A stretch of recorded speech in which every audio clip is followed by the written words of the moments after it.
ਸਤਿ ਸ਼੍ਰੀ ਅਕਾਲ ਜੀ। ਪੰਜਾਬੀ ਰੇਡੀਓ ਤੇ ਪੰਜਾਬੀ ਟੀਵੀ USA ਵੇਖ ਸੁਣ ਰਹੇ ਸਾਰੇ ਸਰੋਤਿਆਂ ਦਾ ਸਵਾਗਤ ਹੈ। ਇਸ ਸਮੇਂ ਦਾ ਹੈਡਲਾਈਨਸ ਵਿਦ ਮਨਦੀਪ ਪੂਨੀਆ ਦੇ ਵਿੱਚ ਹਰ ਰੋਜ਼ ਦੀ ਤਰ੍ਹਾਂ ਸਾਥ ਹੁੰਦਾ ਹੈ ਪ੍ਰੋਗਰਾਮ ਦੇ ਵਿੱਚ ਸੀਨੀਅਰ ਪੱਤਰਕਾਰ ਮਨਦੀਪ ਪੂਨੀਆ ਜੀ ਦਾ ਦੇਸ਼ ਵਿਦੇਸ਼ ਦੇ ਨਾਲ ਜੁੜੀਆਂ ਹੋਈਆਂ ਕਈ ਅਹਿਮ ਖਬਰਾਂ ਤੇ ਚਾਨਣਾ ਪਾਈਦਾ।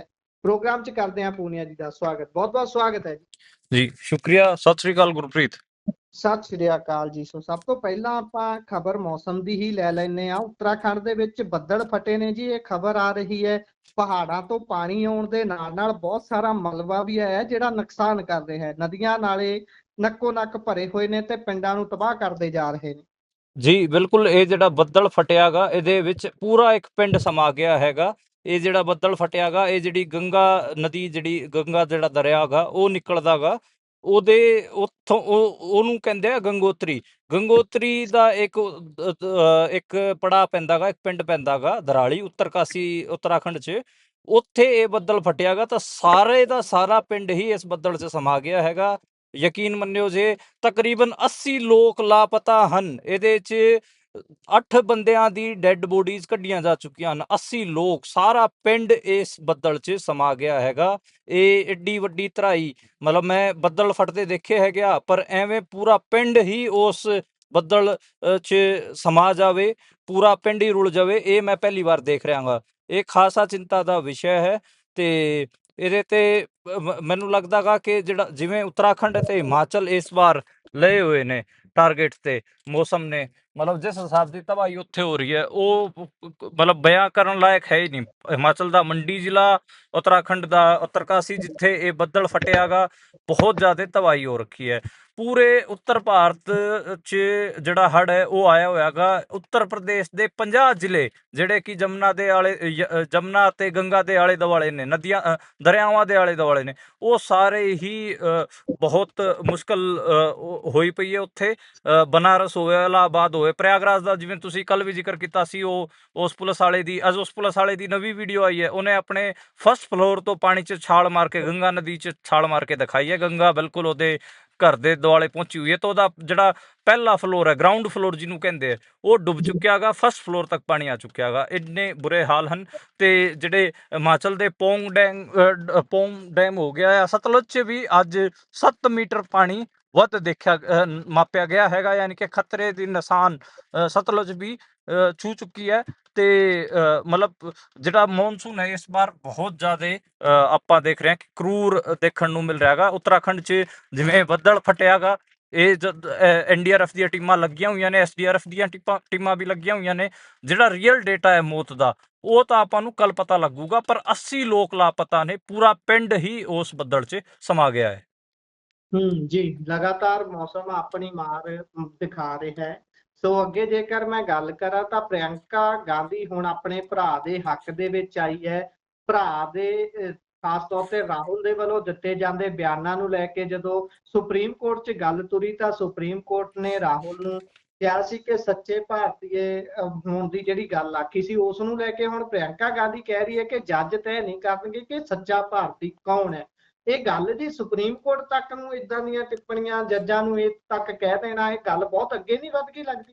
ਬਿਲਕੁਲ। ਦੇਖੋ, ਕੱਲ ਵੀ ਆਪਾਂ ਇਸ ਖਬਰ ਤੇ ਚਾਨਣਾ ਪਾਇਆ ਸੀਗਾ, ਇਹਦੇ ਬਾਰੇ ਗੱਲ ਕੀਤੀ ਸੀ। ਸੁਪਰੀਮ ਕੋਰਟ ਨੇ ਕੱਲ ਕਿਹਾ ਸੀਗਾ ਕਿ ਚਾਈਨਾ ਤੇ ਜਿਹੜੀ ਟਿੱਪਣੀ ਰਾਹੁਲ ਗਾਂਧੀ ਨੇ ਕੀਤੀ ਹੈਗੀ ਆ, ਉਹ ਜੇ ਇਹ ਸਵਾਲ ਜੇ ਸੰਸਦ 'ਚ ਚੁੱਕਦੇ ਤਾਂ ਠੀਕ ਹੈ ਸੀਗਾ, ਪਰ ਉਹਨਾਂ ਦਾ ਮਤਲਬ ਸੋਸ਼ਲ ਮੀਡੀਆ ਤੇ ਚੁੱਕਣ ਦਾ ਕੀ ਮਤਲਬ ਹੈ? ਜਦ ਕਿ ਅੱਜ ਮੈਂ ਉਸ ਚੀਜ਼ ਦਾ ਫੈਕਟ ਚੈੱਕ ਕਰਿਆ ਸੀਗਾ ਕਿ ਉਹ ਗੱਲ ਕੀ ਹੋਈ ਸੀ।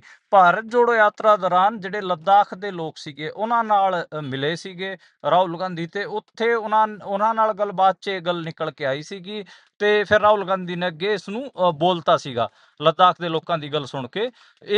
ਫਿਰ ਇਸ ਤੇ ਇੱਕ ਰਿਟਾਇਰਡ ਜਿਹੜਾ ਆਰਮੀ ਦਾ ਅਫਸਰ ਸੀ ਉਹਨੇ ਕੇਸ ਕਰਤਾ ਸੀ। ਪਹਿਲਾਂ ਲਖਨਊ ਹਾਈ ਕੋਰਟ ਚੱਲਿਆ, ਹੁਣ ਸੁਪਰੀਮ ਕੋਰਟ ਆ ਗਿਆ ਸੀਗਾ। ਤੇ ਸੁਪਰੀਮ ਕੋਰਟ ਨੇ ਕੱਲ ਕਿਹਾ ਕਿ ਰਾਹੁਲ ਗਾਂਧੀ ਜੇ ਸੱਚੇ ਭਾਰਤੀ ਹੁੰਦੇ ਤਾਂ ਫਿਰ ਇਸ ਕਿਸਮ ਦਾ ਕਮੈਂਟ ਨਹੀਂ ਕਰਦੇ। ਯਾਨੀ ਕਿ supreme court leader of opposition ਦੀ ਨਾਗਰਿਕਤਾ ਤੇ ਹੀ ਸਵਾਲ ਖੜੇ ਕਰ ਰਿਹਾ ਗਾ। ਤੁਸੀਂ ਯਾਦ ਕਰੋ ਜਿਹੜਾ ਪ੍ਰੋਪੇਗੈਂਡਾ ਚੱਲਦਾ ਰਿਹਾ ਗਾ ਰਾਹੁਲ ਗਾਂਧੀ ਉਲਟ ਜਾਂ ਫਿਰ ਉਹਨਾਂ ਦੀ ਮਾਤਾ ਸੋਨੀਆ ਗਾਂਧੀ ਉਲਟ, ਉਹ ਇਹ ਚੱਲਦਾ ਰਿਹਾ ਗਾ ਇਹ ਤਾਂ ਇਟਲੀ ਦੇ ਨੇ, ਇੱਥੋਂ ਪੈਸੇ ਕਮਾ ਕੇ ਤਾਂ ਇਟਲੀ ਜਾਂਦੇ ਨੇ।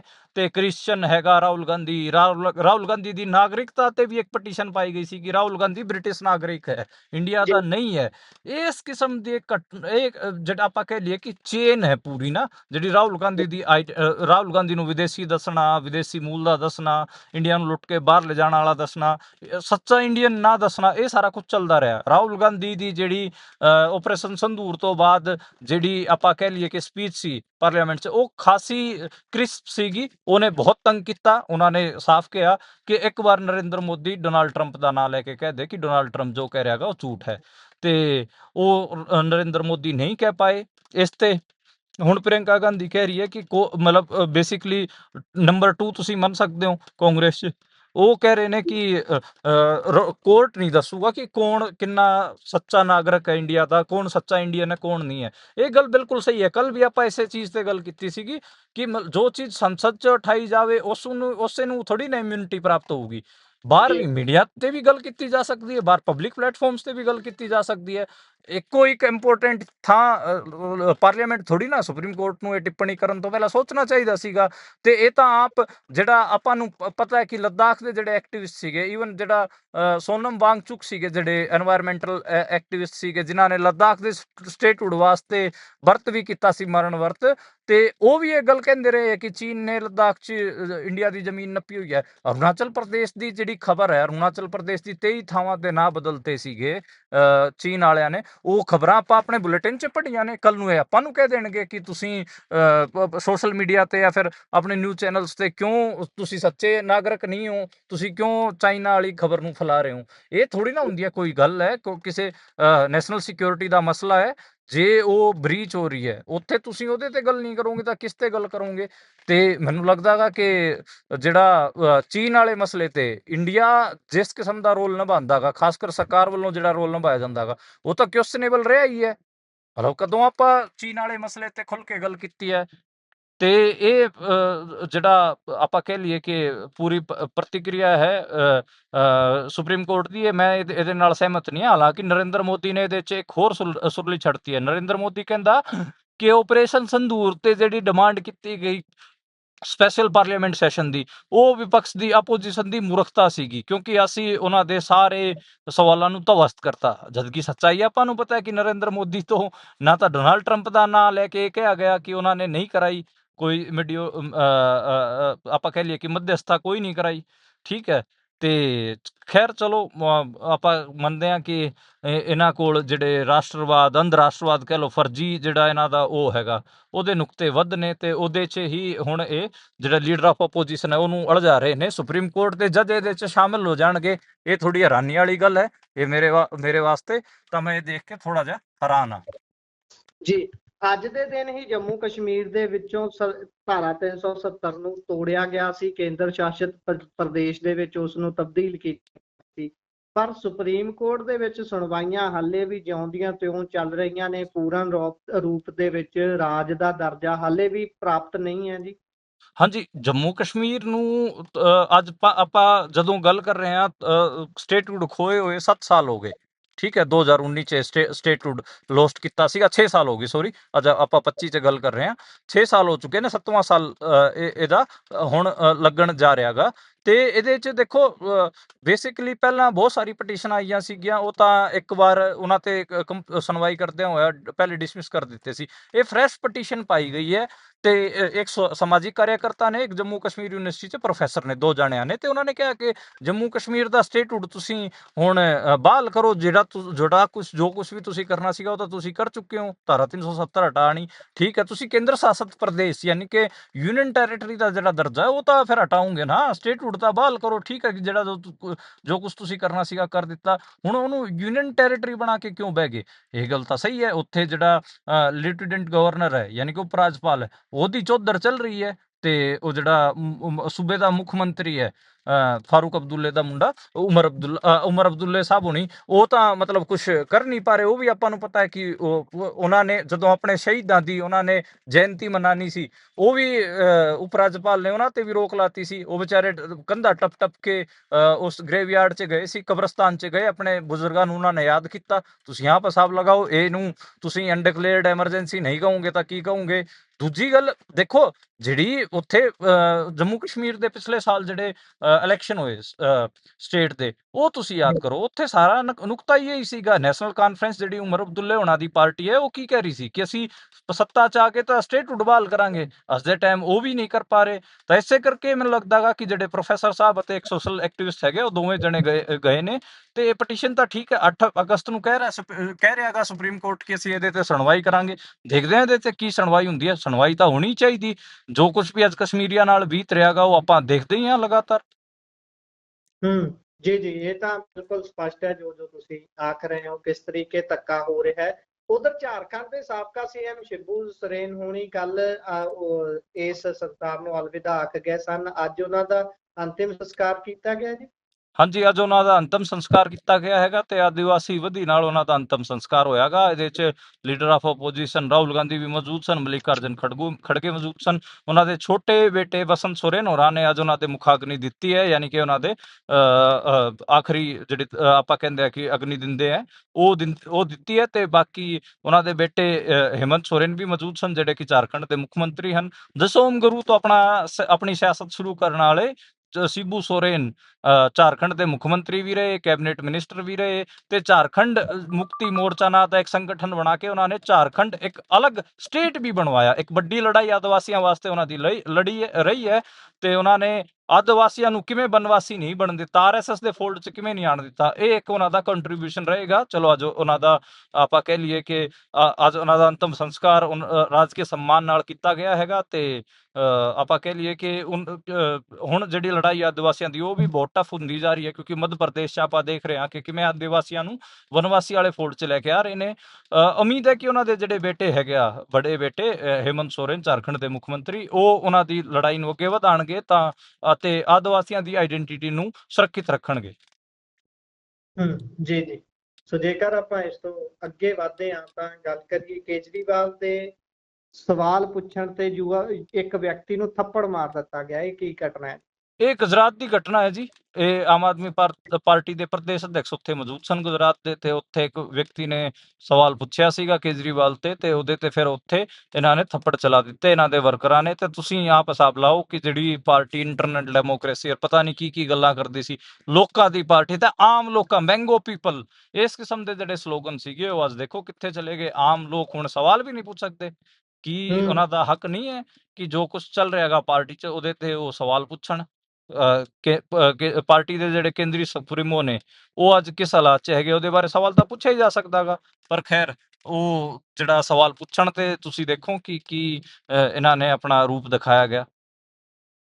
ਜੀ ਜੀ। ਸੋ ਜੇਕਰ ਇਸ ਤੋਂ ਆਪਾਂ ਅੱਗੇ ਚੱਲੀਏ ਤਾਂ ਬੇਹੱਦ ਸੋਗ ਭਰੀ ਇਹ ਖਬਰ ਹੈ ਕਿ ਜੰਮੂ ਕਸ਼ਮੀਰ ਦੇ ਸਾਬਕਾ ਗਵਰਨਰ ਅਤੇ ਉਸ ਤੋਂ ਵੀ ਅੱਗੇ ਪੰਜਾਬ ਦੇ ਹਿਤੈਸ਼ੀ, ਪੰਜਾਬੀਆਂ ਦੇ ਹਿਤੈਸ਼ੀ ਤੇ ਕਿਸਾਨਾਂ ਦੇ ਹੱਕ 'ਚ ਆਵਾਜ਼ ਬੁਲੰਦ ਕਰਨ ਵਾਲੇ ਸਤਿਆਪਾਲ ਮਲਿਕ ਕਈ ਦਿਨਾਂ ਤੋਂ ਬਿਮਾਰ ਚੱਲ ਰਹੇ ਸਨ। ਤੁਸੀਂ ਵੀ ਦੱਸਿਆ ਸੀ ਕਿ ਤੁਹਾਡੀ ਲਗਾਤਾਰ ਉਹਨਾਂ ਦੇ ਸਾਥੀਆਂ ਦੇ ਨਾਲ ਗੱਲ ਹੋ ਰਹੀ ਹੈ ਤੇ ਅੱਜ ਉਹ ਇਸ ਸੰਸਾਰ ਨੂੰ ਅਲਵਿਦਾ ਆਖ ਗਏ ਨੇ। ਜਦੋਂ ਅਸੀਂ ਉਹਨਾਂ ਨੂੰ ਯਾਦ ਕਰਦੇ ਹਾਂ ਤਾਂ ਸਾਨੂੰ ਕਿਹੜੀਆਂ ਯਾਦਾਂ ਚੇਤੇ 'ਚ ਰੱਖਣੀਆਂ ਚਾਹੀਦੀਆਂ ਨੇ, ਜ਼ਰਾ ਪਾਇਓ ਚਾਨਣਾ। ਜੀ, ਮੈਂ ਅੱਜ ਦਿੱਲੀ ਹਾਂ, RML ਹਸਪਤਾਲ 'ਚ ਹੀ ਹਾਂ, ਜਿੱਥੇ ਉਹਨਾਂ ਦਾ ਹੁਣ ਪਾਰਥਿਵ ਸਰੀਰ ਰੱਖਿਆ ਹੋਇਆ ਗਾ। ਕੱਲ ਉਹਨਾਂ ਦੇ ਅੰਤਮ ਦਰਸ਼ਨ ਵਾਸਤੇ 3 ਵਜੇ ਤੋਂ ਸਵੇਰੇ 10 ਵਜੇ ਤੋਂ ਲੈ ਕੇ 3 ਵਜੇ ਤੱਕ ਉਹਨਾਂ ਦੇ ਘਰ ਸੋਮ ਵਿਹਾਰ 'ਚ ਰੱਖਿਆ ਜਾਏਗਾ ਉਹਨਾਂ ਦਾ ਸਰੀਰ। ਤੇ ਦੇਖੋ, ਉਹ ਬਿਮਾਰ ਸੀਗੇ ਪਿਛਲੇ 3 ਮਹੀਨਿਆਂ ਤੋਂ, ਲਗਾਤਾਰ ਵੀਡੀਓ ਫੋਨ ਵੀ ਲਾ ਲੈਂਦੇ ਸੀ, ਗੱਲ ਹੋ ਜਾਂਦੀ ਸੀ। ਉਹ ਮੈਨੂੰ ਉਹਨਾਂ ਨੇ ਕੁਝ ਡਾਕੂਮੈਂਟ ਵੀ ਦਿੱਤੇ ਤੇ ਕਿਹਾ ਕਿ ਬੇਟਾ ਤੂੰ ਇਹਦੇ ਤੇ ਇੱਕ ਉਹ ਵੀ ਲਿਖ, ਕਿਤਾਬ ਵੀ ਲਿਖ। ਹਾਂ, ਮੈਂ ਜ਼ਰੂਰ ਲਿਖਾਂਗਾ। ਉਹਨਾਂ ਨੇ ਜਿਹੜੇ ਡਾਕੂਮੈਂਟ ਮੈਨੂੰ ਹੈਂਡਓਵਰ ਕੀਤੇ ਹੈਗੇ ਆ, ਉਹਨਾਂ ਦੀ ਦੇਖੋ, ਮੈਂ ਜਿਹੜੀ ਗੱਲ ਸ਼ੁਰੂ ਕਰਨਾ ਚਾਹਾਂਗਾ, ਮੈਂ ਉਹਨਾਂ ਦੇ ਸਿਆਸੀ ਸਫ਼ਰ ਤੋਂ ਸ਼ੁਰੂ ਕਰਨਾ ਚਾਹਾਂਗਾ। ਪਹਿਲਾਂ ਪੰਜਾਬੀਆਂ ਨੂੰ ਦੱਸਦੇ ਹਾਂ ਕਿ ਜਿਹੜਾ ਸਿੱਧੂ ਮੂਸੇਵਾਲਾ ਦੇ ਗਾਣੇ 'ਚ ਉਹ ਬੋਲ ਸੀਗੇ, ਇਹ ਜਿਹੜੀ ਕੌਮਾਂ ਹੈਗੀਆਂ, ਪੰਜਾਬੀ ਜਿਹੜੀ ਕੌਮ ਹੈ ਤੇ ਹੋਰ ਕਿਸਾਨ ਕੌਮਾਂ ਹੈਗੀਆਂ, ਇਹ ਝੁਕਦੀਆਂ ਨਹੀਂ, ਇਹ ਤਾਂ ਝੁਕਾਉਂਦੀਆਂ ਨੇ। ਉਹ ਸਾਰੀ ਗੱਲਬਾਤ ਹੈਗੀ ਆ। ਇੰਦਰਾ ਗਾਂਧੀ ਨੂੰ ਵੀ ਉਹਨਾਂ ਨੇ ਅਵੇਅਰ ਕੀਤਾ ਸੀਗਾ ਜਦੋਂ 84 ਵਾਲਾ ਸਾਰਾ ਦਹਾਕਾ ਸੀਗਾ। ਉਹ ਜਿਹੜੀਆਂ ਗੱਲਾਂ ਕਹੀਆਂ ਸੀ, ਉਸ ਤੋਂ ਪੰਜਾਬੀਆਂ ਨੂੰ ਸਮਝ ਆਊਗਾ। ਦੂਜਾ, ਕਿਸਾਨ ਅੰਦੋਲਨ ਦੌਰਾਨ ਜਦੋਂ ਉਹ ਗਵਰਨਰ ਸੀਗੇ, ਸਰਕਾਰ ਦਾ ਹਿੱਸਾ ਸੀਗਾ, ਸੀਗੇ, ਉਦੋਂ ਉਹਨਾਂ ਨੇ ਪੰਜਾਬੀਆਂ ਦਾ ਤੇ ਕਿਸਾਨਾਂ ਦਾ ਸਾਥ ਦਿੱਤਾ। ਬੇਸਿਕਲੀ ਉਹ ਜੱਟ ਪਰਿਵਾਰ 'ਚ ਜਨਮੇ ਸੀ, ਉੱਤਰ ਪ੍ਰਦੇਸ਼ ਦੇ ਪੱਛਮ ਉੱਤਰ ਪ੍ਰਦੇਸ਼ 'ਚ ਜਨਮੇ ਸੀ, ਮੇਰਠ ਜ਼ਿਲ੍ਹੇ 'ਚ। ਤੇ ਮੇਰਠ ਇੱਕ ਗਰੀਬ ਪਰਿਵਾਰ 'ਚ ਜਨਮੇ ਸੀ। ਉਹਨਾਂ ਦੇ ਪਿਤਾ ਦਾ ਨਿਧਨ ਹੋ ਗਿਆ ਸੀ ਜਦੋਂ ਉਹ ਬਹੁਤ ਛੋਟੇ ਸੀਗੇ। ਉਸ ਤੋਂ ਬਾਅਦ ਉਹਨਾਂ ਨੇ ਚਲੋ ਔਖੇ ਸੌਖੇ ਉਹਨਾਂ ਦੀ ਮਾਤਾ ਨੇ ਉਹਨਾਂ ਨੂੰ ਪੜ੍ਹਾਇਆ। ਫਿਰ ਉਹ ਮੇਰਠ ਕਾਲਜ ਦੇ ਪ੍ਰਧਾਨ ਰਹੇ, 2 ਵਾਰ ਦੇ ਪ੍ਰਧਾਨ ਰਹੇ। 60s ਦਾ ਜਿਹੜਾ ਦੌਰ ਹੈ, ਇੰਡੀਆ ਦੇ ਵਿੱਚ ਹੀ ਨਹੀਂ ਪੂਰੀ ਦੁਨੀਆ ਭਰ 'ਚ ਸਟੂਡੈਂਟ ਮੂਵਮੈਂਟਾਂ ਦਾ ਦੌਰ ਹੈ। ਤੇ ਉਸ ਟਾਈਮ ਉਹ ਸਮਾਜਵਾਦੀ ਜਨ ਪਰਿਸ਼ਦ ਦੇ ਸਟੂਡੈਂਟ ਆਗੂ ਸੀਗੇ, ਸੋਸ਼ਲਿਸਟ ਸੀਗੇ। ਤੇ ਉਹਨਾਂ ਦਾ ਰੁਤਬਾ ਇੰਨਾ ਹੁੰਦਾ ਸੀਗਾ ਕਿ ਜਿੱਥੇ ਸੱਤਿਆਪਾਲ ਮਲਿਕ ਖੜਿਆ ਹੋ ਜਾਂਦਾ ਸੀ, ਉੱਥੇ ਹਜ਼ਾਰਾਂ ਸਟੂਡੈਂਟਾਂ ਦੀ ਭੀੜ ਜਮ੍ਹਾਂ ਹੋ ਜਾਂਦੀ ਸੀ। ਦੇਖੋ 60s ਦੇ ਵਿੱਚ ਜਿਹੜਾ ਸਟੂਡੈਂਟ ਪੋਲੀਟੀਸ਼ੀਅਨਸ ਦਾ ਜਿਹੜਾ ਰੁਤਬਾ ਰਿਹਾ, ਚਾਹੇ ਮੁਹੰਮਦ ਆਰਿਫ ਸਾਹਿਬ ਹੋਣੀ ਹੋਣ ਜਾਂ ਫਿਰ ਸੱਤਿਆਪਾਲ ਮਲਿਕ ਹੋਣ, ਇਹ ਤਾਂ ਮਤਲਬ ਇਹਨਾਂ ਦਾ ਬਹੁਤ ਰੁਤਬਾ ਸੀਗਾ। ਮੁਹੰਮਦ ਆਰਿਫ ਸਾਹਿਬ ਵੀ ਅੱਜ ਕੱਲ੍ਹ ਸ਼ਾਇਦ ਗਵਰਨਰ ਹੈਗੇ ਆ ਬਿਹਾਰ ਦੇ, ਤੇ ਇਹ ਵੀ ਗਵਰਨਰ ਰਹੇ। ਖੈਰ, ਇਸ ਤੋਂ ਬਾਅਦ ਇਹਨਾਂ ਦਾ ਜਿਹੜਾ ਸਿਆਸੀ ਸਫ਼ਰ ਹੈ, ਉਹ ਇਹਨੂੰ ਚੌਧਰੀ ਚਰਨ ਸਿੰਘ ਹੋਣਾ ਨੇ ਆ ਕੇ ਕਿਹਾ ਕਿ ਬੇਟੇ ਤੂੰ ਮੇਰਾ ਬੇਟਾ ਹੈਗਾ, ਆ ਜਾ ਪਾਰਟੀ ਨੂੰ ਸਾਂਭ। ਤੇ ਚੌਧਰੀ ਚਰਨ ਸਿੰਘ ਦੀ ਜਿਹੜੀ ਪਾਰਟੀ ਸੀ, ਉਹਦੇ ਇਹ ਜਨਰਲ ਸੈਕਟਰੀ ਹੁੰਦੇ ਸੀਗੇ। ਸਾਰੇ ਸੰਗਠਨ ਦਾ ਕਾਰੋਬਾਰ ਸਾਰਾ ਕੁਝ ਇਹ ਕਰਦੇ ਸੀਗੇ। ਜਦੋਂ ਮੁਲਕ 'ਚ ਐਮਰਜੈਂਸੀ ਲਾਈ ਗਈ, ਉਦੋਂ ਇਹਨਾਂ ਨੂੰ ਜੇਲ੍ਹ 'ਚ ਸਿੱਟ ਦਿੱਤਾ ਗਿਆ ਸੀਗਾ। ਚਲੋ ਜਦੋਂ ਐਮਰਜੈਂਸੀ ਨੂੰ ਵਿਡਰੋ ਕੀਤਾ ਜਾ ਰਿਹਾ ਸੀ, ਉਦੋਂ ਜਿਹੜਾ ਅਰੁਣ ਨਹਿਰੂ ਵਰਗੇ ਹੋ ਗਏ, ਜਾਂ ਫਿਰ ਆਪਾਂ ਕਹਿ ਲਈਏ ਕਿ ਇੰਦਰਾ ਗਾਂਧੀ ਹੋਣਾ ਨੇ ਇਹਨਾਂ ਨਾਲ ਗੱਲਬਾਤ ਕੀਤੀ ਤੇ ਕਿਹਾ ਕਿ ਜਿੰਨੇ ਵੀ ਉਸ ਟਾਈਮ ਤੇ ਸੋਸ਼ਲਿਸਟ ਲੀਡਰ ਸੀਗੇ, ਜਿੰਨੇ ਵੀ ਜੇਲ੍ਹਾਂ 'ਚ ਬੰਦ ਸੀਗੇ ਜਨਤਾ ਦਲ ਪਾਰਟੀ ਦੇ ਜਾਂ ਹੋਰ ਆਪੋਜੀਸ਼ਨਾਂ ਦੇ, ਉਹਨਾਂ ਨਾਲ ਗੱਲਬਾਤ ਕਰਕੇ ਅੱਗੇ ਫਿਰ ਚੋਣਾਂ ਵੱਲ ਵਧੇ। ਤੇ ਫਿਰ ਜਨਤਾ ਪਾਰਟੀ ਦੀ ਜਿੱਤ ਵੀ ਹਾਸਲ ਹੋਈ, ਮੰਤਰੀ ਵੀ ਰਹੇ। ਬਾਅਦ 'ਚ ਵੀ ਇਹ ਜਦੋਂ ਵੀਪੀ ਸਿੰਘ ਦੀ 80s ਦੇ ਦੌਰ 'ਚ ਵੀ ਇਹਨਾਂ ਦਾ ਜਲਵਾ ਸੀਗਾ। ਅਰੁਣ ਨਹਿਰੂ ਨਾਲ ਇਹਨਾਂ ਦੀ ਖਾਸੀ ਨੇੜਤਾ ਰਹੀ। ਫਿਰ ਇਹਨਾਂ ਨੇ ਵੀਪੀ ਸਿੰਘ, ਚੌਧਰੀ ਦੇਵੀ ਲਾਲ, ਇੱਧਰ ਪ੍ਰਕਾਸ਼ ਸਿੰਘ ਬਾਦਲ, ਇੱਕ ਵੱਡਾ ਅਲਾਇੰਸ ਇਹਨਾਂ ਨੇ ਉਸ ਟਾਈਮ ਕ੍ਰੀਏਟ ਕਰਨ ਦੀ ਕੋਸ਼ਿਸ਼ ਕੀਤੀ ਸੀ। ਹਾਲਾਂਕਿ ਜਿਹੜਾ ਪੰਜਾਬ ਦੇ ਹਾਲਾਤ ਸੀ, ਉਹ ਨੋਰਮਲ ਨਹੀਂ ਸੀਗੇ ਉਸ ਟਾਈਮ, ਉਹ ਆਪਾਂ ਨੂੰ ਪਤਾ ਹੈ। ਖੈਰ, ਉਹ ਚੋਣ ਜਿੱਤੇ ਗਏ ਤੇ ਉਸ ਟਾਈਮ ਵੀ ਇਹ ਮੰਤਰੀ ਬਣੇ। 90s 'ਚ ਆ ਕੇ ਇਹਨਾਂ ਦੀ ਸਿਆਸਤ ਦਾ ਜਿਹੜਾ ਤਾਰਾ ਹੈ, ਖਾਸ ਕਰ 90s ਦੇ ਅੱਧ 'ਚ, ਮਤਲਬ 1995-96 ਤੋਂ ਬਾਅਦ ਇਹਨਾਂ ਦਾ ਜਿਹੜਾ ਸਿਆਸਤ ਦਾ ਤਾਰਾ ਹੈ, ਉਹ ਥੋੜਾ ਜਿਹਾ ਕਮਜ਼ੋਰ ਹੋਣ ਲੱਗ ਪਿਆ। ਕਿਉਂਕਿ 80s 'ਚ ਚੌਧਰੀ ਚਰਨ ਸਿੰਘ ਦੀ ਡੈਥ ਹੋ ਚੁੱਕੀ ਹੈ। ਅਜੀਤ ਸਿੰਘ ਚੌਧਰੀ ਚਰਨ ਸਿੰਘ ਦੇ ਮੁੰਡੇ, ਉਹ ਚੌਧਰੀ ਚਰਨ ਸਿੰਘ ਦੀ ਸਿਆਸਤ ਤੇ ਆ ਕੇ ਉਹਨਾਂ ਨੇ ਦਾਅਵਾ ਕੀਤਾ ਤੇ ਉਹਨਾਂ ਦੇ ਹੱਥ ਚਲੀ ਗਈ। ਤੇ ਇੱਕ ਹਿਸਾਬ ਨਾਲ ਇਹ ਖੁੰਝੇ ਤੇ ਲੱਗੇ ਸੀਗੇ। ਤੇ ਉਸ ਤੋਂ ਬਾਅਦ ਫਿਰ ਇਹ ਕਾਂਗਰਸ 'ਚ ਰਹੇ। ਲੇਕਿਨ ਜਦੋਂ 21ਵੀਂ ਸਦੀ ਦੀ ਸ਼ੁਰੂਆਤ 'ਚ, ਯਾਨੀ ਕਿ 2004-05 ਦੀ ਗੱਲ ਹੈ, ਇਹ ਫਿਰ ਬੀਜੇਪੀ 'ਚ ਸ਼ਾਮਲ ਹੋ ਗਏ ਸੀਗੇ। ਆਪਣੇ ਆਪਾਂ ਕਹਿ ਲਈਏ ਕਿ ਇੱਕ ਸਮਾਜਵਾਦੀ ਦੇ ਆਖਰੀ ਤਾਂ ਨਹੀਂ ਕਹਿ ਸਕਦੇ, ਮਤਲਬ ਜਿਹੜੇ ਬੁਢਾਪੇ ਦੇ 10 ਸਾਲ ਸੀਗੇ, ਉਹ ਬੀਜੇਪੀ 'ਚ ਬੀਤੇ। ਇਹਨਾਂ ਨੂੰ ਸਮਝ ਵੀ ਆਇਆ ਕਿ ਹਾਂ, ਸਾਂਪਰਦਾਇਕ ਰਾਜਨੀਤੀ 'ਚ ਜਾ ਕੇ ਇਹਨਾਂ ਨੂੰ ਕਿੰਨਾ ਨੁਕਸਾਨ ਹੋਇਆ। 2014 'ਚ ਬੀਜੇਪੀ ਦੇ ਨੈਸ਼ਨਲ ਵਾਈਸ ਪ੍ਰੈਜ਼ੀਡੈਂਟ ਵੀ ਬਣੇ, ਬਾਅਦ 'ਚ ਗਵਰਨਰ ਬਣਾ ਦਿੱਤੇ ਗਏ। ਪਰ ਗਵਰਨਰ ਰਹਿੰਦਿਆਂ ਹੋਇਆਂ ਇਹਨਾਂ ਨੇ 2-3 ਵੱਡੇ ਕੰਮ ਕੀਤੇ। ਇੱਕ ਤਾਂ ਦੇਖੋ, ਇਹਨਾਂ ਜੰਮੂ ਕਸ਼ਮੀਰ ਦੀ ਧਾਰਾ 370 ਉਦੋਂ ਹਟਾਈ ਗਈ ਸੀ ਜਦੋਂ ਇਹ ਗਵਰਨਰ ਸੀਗੇ। ਪਰ ਪੁਲਵਾਮਾ ਅਟੈਕ ਵੀ ਉਦੋਂ ਹੀ ਹੋਇਆ, ਤੇ ਉਦੋਂ ਹੀ ਅਡਾਨੀ ਅੰਬਾਨੀ ਨੇ ਇਹਨਾਂ ਨੂੰ 300 ਕਰੋੜ ਦੀ ਰਿਸ਼ਵਤ ਆਫਰ ਕੀਤੀ ਸੀਗੀ। ਇਹ ਤਿੰਨੇ ਚੀਜ਼ਾਂ ਹੁੰਦੀਆਂ ਨੇ, ਫਿਰ ਇਹ ਇਸਤੀਫਾ ਦਿੰਦੇ ਨੇ, ਇਸਤੀਫਾ ਪੇਸ਼ ਕਰਦੇ ਨੇ। ਤੇ ਸਾਰੀ ਪੁਲਵਾਮਾ ਵਾਲੀ ਗੱਲ ਵੀ ਕਹਿੰਦੇ ਨੇ ਕਿ ਮੈਂ ਮੈਂ ਕਿਹਾ ਸੀਗਾ ਕਿ ਜਿਹੜਾ ਇਹ ਕੌਨਵੋਏ ਆ ਰਿਹਾ ਗਾ, ਇਹਨੂੰ ਏਅਰਲਿਫਟ ਕਰਾਇਆ ਜਾਵੇ, ਪਰ ਉਹ ਬਾਈ ਰੋਡ ਭੇਜਿਆ ਗਿਆ। ਤੇ ਸਿਕਿਉਰਿਟੀ ਲੈਪਸ ਬਾਰੇ ਇਹਨਾਂ ਨੇ ਖੁੱਲ ਕੇ ਦੱਸਿਆ ਕਿ ਇਹ ਕਿਵੇਂ ਹੋਇਆ। ਤੇ ਉਹਦੇ ਇਹਨਾਂ ਦੇ ਐਕਸਪੋਜੇ ਕਰਕੇ ਜਿਹੜੀ ਕੇਂਦਰੀ ਹਕੂਮਤ ਹੈ, ਉਹਦੇ ਤੇ ਸਵਾਲ ਵੀ ਬਹੁਤ ਜ਼ਿਆਦਾ ਉੱਠੇ ਤੇ ਲੋਕਾਂ ਨੇ ਸ਼ੱਕ ਵੀ ਕੀਤਾ। ਪਰ ਤੁਸੀਂ ਇਹ ਕਹਿ ਲਓ ਕਿ ਇਹਨਾਂ ਦੇ ਕੈਰੀਅਰ 'ਚ ਜਿਹੜੇ 10 ਸਾਲ ਜਿਹੜੀ ਫਿਰਕਾਪ੍ਰਸਤੀ ਵਾਲੀ ਰਾਜਨੀਤੀ ਕਰਨ ਵਾਲੀ ਬੀਜੇਪੀ ਹੈ, ਉਹਦੇ 'ਚ ਰਹਿਣ ਤੋਂ ਇਲਾਵੇ ਇਹਨਾਂ ਦੀ ਜਿਹੜੀ ਸਿਆਸੀ ਜ਼ਿੰਦਗੀ ਰਹੀ ਹੈ, ਬਹੁਤ ਗਜ਼ਬ ਦੀ ਰਹੀ ਹੈ। ਬਹੁਤ ਆਪਾਂ ਕਹਿ ਲਈਏ ਕਿ ਧਾਕੜ ਆਗੂ ਰਹੇ ਹਨ। ਜਦੋਂ ਇਹਨਾਂ ਨੇ ਬੀਜੇਪੀ ਛੱਡੀ, ਗਵਰਨਰਸ਼ਿਪ ਛੱਡੀ, ਕਿਸਾਨ ਅੰਦੋਲਨ ਉਹ ਸਮਾਂ ਬਣਿਆ ਜਦੋਂ ਇਹ ਖੁੱਲ ਕੇ ਮੁਖਰ ਹੋਏ। ਫਿਰ ਇਹ ਬੋਲਣ ਲੱਗ ਪਏ, ਕਿਸਾਨਾਂ ਬਾਰੇ ਵੀ ਬੋਲੇ, ਜੰਮੂ ਕਸ਼ਮੀਰ ਬਾਰੇ ਵੀ ਬੋਲੇ, ਪੁਲਵਾਮਾ ਬਾਰੇ ਵੀ ਬੋਲੇ, ਪਹਿਲਵਾਨ ਬੇਟੀਆਂ ਦਾ ਜਿਹੜਾ ਅੰਦੋਲਨ ਸੀ ਉਹਦੇ ਬਾਰੇ ਵੀ ਬੋਲੇ। ਫਿਰ ਤਾਂ ਮਤਲਬ ਇੱਕ ਪਬਲਿਕ ਦੁਬਾਰੇ ਤੋਂ ਇਹ ਲੋਕਾਂ ਦੀ ਇਹਨਾਂ ਨੇ ਰਾਹ ਫੜ ਲਈ। ਰਾਜਸਥਾਨ, ਪੱਛਮ ਉੱਤਰ ਪ੍ਰਦੇਸ਼, ਹਰਿਆਣੇ 'ਚ ਇਹਨਾਂ ਦਾ ਖਾਸ ਅਸਰ ਸੀ। ਪੰਜਾਬੀ ਵੀ ਇਹਨਾਂ ਨੂੰ ਬਹੁਤ ਜ਼ਿਆਦਾ ਮੁਹੱਬਤ ਕਰਦੇ ਸੀਗੇ। ਪਰ ਆਪਾਂ ਨੂੰ ਪਤਾ ਹੈ ਕਿ ਇਹਨਾਂ ਦੀ ਏਜ ਹੋ ਚੁੱਕੀ ਸੀਗੀ ਤੇ ਥੋੜਾ ਵਜ਼ਨ ਜ਼ਿਆਦਾ ਹੋਣ ਕਰਕੇ ਇਹਨਾਂ ਨੂੰ ਦਿੱਕਤਾਂ ਆਉਣੀਆਂ ਸ਼ੁਰੂ ਹੋ ਚੁੱਕੀਆਂ ਸੀ। ਤੇ ਫਿਰ ਆਖਰੀ ਦੇ ਦਿਨ ਜੇ ਆਪਾਂ ਗੱਲ ਕਰਨੀ ਹੋਵੇ ਕਿ ਜਿਹੜੇ ਇਹ ਦਿਨ ਸੀਗੇ ਇਹਨਾਂ ਦੇ ਬਹੁਤ ਮੁਸ਼ਕਲ ਨਾਲ ਬੀਤੇ ਨੇ। ਪਿਛਲੇ 4 ਮਹੀਨੇ ਤੱਕ ਖਾਸ ਕਰ ਆਰਾਮ ਮਲੋਰ ਲੋਹੀਆ ਹਸਪਤਾਲ 'ਚ ਸੀਗੇ। ਇਹਨਾਂ ਨੇ ਜ਼ਿੰਦਗੀ 'ਚ ਕੋਈ ਵੱਡਾ ਕੁਛ ਕਮਾਇਆ ਦਮਾਇਆ ਨਹੀਂ। ਇਹ ਆਪਣੇ ਸੋਮ ਵਿਹਾਰ ਕਿਰਾਏ ਦੇ ਫਲੈਟ 'ਚ ਹੀ ਰਹਿੰਦੇ ਸੀਗੇ ਤੇ ਕਰਜ਼ਾਈ ਵੀ ਸੀਗੇ, ਕਿਉਂਕਿ ਕੋਈ ਉਸ ਕਿਸਮ ਦੇ ਸਿਆਸਤਦਾਨ ਤਾਂ ਸੀ ਨਹੀਂ ਜਿਹੜੇ ਕਿ ਆਪਣੇ ਘਰ ਭਰਦੇ ਨੇ।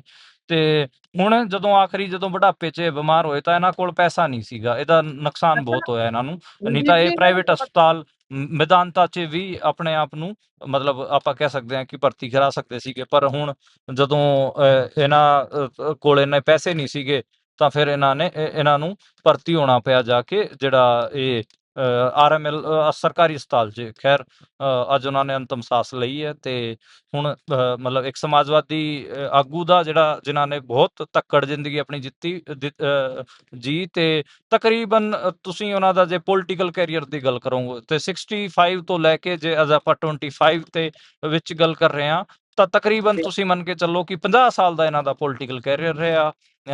ਤੇ ਬਹੁਤ ਦਮਦਾਰ ਜ਼ਿੰਦਗੀ ਇਹਨਾਂ ਨੇ ਜੀ ਹੈ, ਤੇ ਹੁਣ ਆਪਣੇ ਵਿੱਚ ਨਹੀਂ ਹੈ। ਅੱਜ ਕੱਲ ਇਹਨਾਂ ਦੇ ਅੰਤਮ ਦਰਸ਼ਨ ਵਾਸਤੇ ਇਹਨਾਂ ਦਾ ਸ਼ਵ ਰੱਖਿਆ ਜਾਊਗਾ, ਤੇ ਅੱਜ ਲਗਭਗ ਸਾਰੇ ਜਿਹੜੇ ਆਗੂ ਹੈਗੇ ਆ ਉਹਨਾਂ ਨੇ